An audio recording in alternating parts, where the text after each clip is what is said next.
Hi friends, అందరికీ నమస్కారం. ఈరోజు కదా బద్ధకస్తుడు రంగడు పెద్ద సోమరి.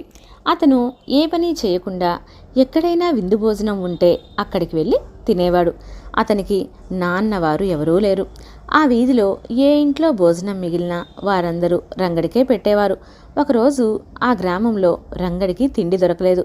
పొరుగురిలో తనకు పంచభక్ష పరమాన్నాలు దొరుకుతాయని ఆశించి తన సంచితో సహా కాలినడకన బయలుదేరాడు. దారిలో కాస్త దూరంగా ఉన్న ఒక పొలం గట్టున జామ చెట్టు కనబడింది. గబగబా అక్కడికి వెళ్ళాడు. ఆ పొలంలో ఒక రైతు పని చేసుకుంటున్నాడు.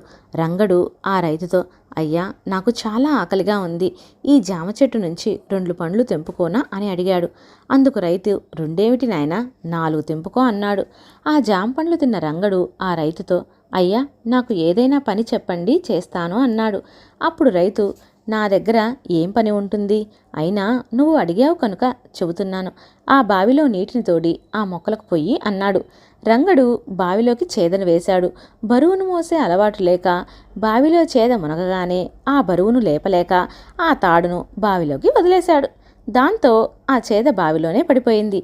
అక్కడే ఉన్న రైతు పరిగెత్తుకుని వచ్చి, చీచీ, నీకు పని చెప్పడం నాదే బుద్ధి తక్కువ, బిందెడు నీళ్లు కూడా తోడలేక చేదను బావిలో పడేశావు అని విసుక్కున్నాడు.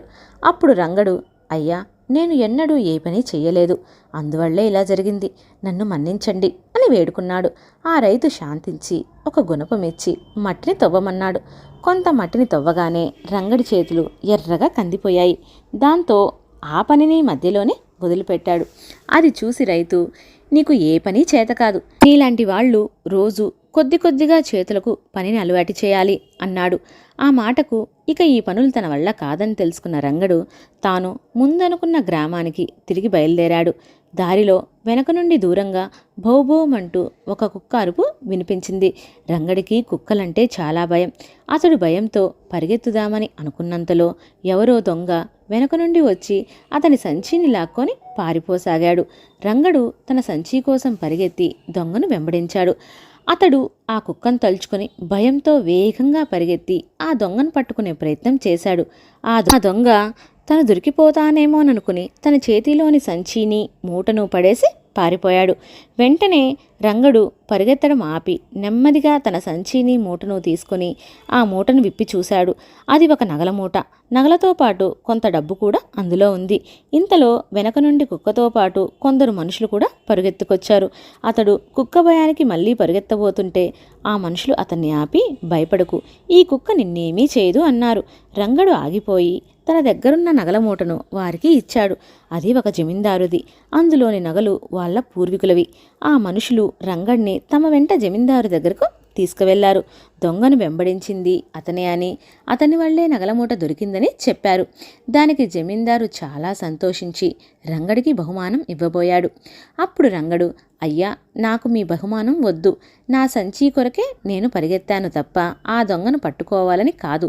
నాకు కుక్కలంటే చాలా భయం, కుక్క వెంబడించడం వల్ల అంత వేగంగా పరిగెత్తగలిగాను అని చెప్పాడు. రంగడి నిజాయితీకి సంతోషించిన జమీందారు, నువ్వేం పని చేయగలవు అని అడిగాడు. అయ్యా, నాకు ఏ పని చేత కాదు, నేను బద్ధకస్తుణ్ణి అని తన సంగతిని చెప్పాడు రంగడు. అప్పుడు జమీందారు, చూడు బాబు, నువ్వు పరిగెత్తితే చెమటలు రావడం లేదా? అలాగే కష్టపడితే కూడా చెమటలు వస్తాయి. కష్టపడి ఏదైనా పని చెయ్యి, నా దగ్గరే కొలువు ఇస్తాను అన్నాడు. ఆ మాటకు రంగడు ఎంతో సంతోషించాడు. జమీందారు అతనికి కొద్దిగా పనిని అలవాటు చేయమని తన మనుషులకు చెప్పాడు. వారు అలాగే చేశారు. అలా పని అలవాటైన రంగడికి డబ్బుతో పాటు పనిలోనూ ఆనందం కలగసాగింది. సమయం తొందరగా గడిచిపోసాగింది. కంటి నిండా నిద్రపోసాగాడు. తర్వాత పని లేకుంటే ఉండలేని స్థితికి వచ్చాడు. దాంతో ఇతరులకు సాయం చేయడం మొదలుపెట్టాడు. అలా సోమరి రంగడు జమీందారు పుణ్యమాని కష్టజీవిగా మారిపోయాడు. ఓకే ఫ్రెండ్స్, నా కథ మీకు నచ్చినట్లయితే లైక్ చేయండి, షేర్ చేయండి, మరియు నా ఛానల్ని సబ్స్క్రైబ్ చేయండి. పక్కనే ఉన్న బెల్ ఐకాన్ క్లిక్ చేయడం మర్చిపోవద్దు. Thank you for watching.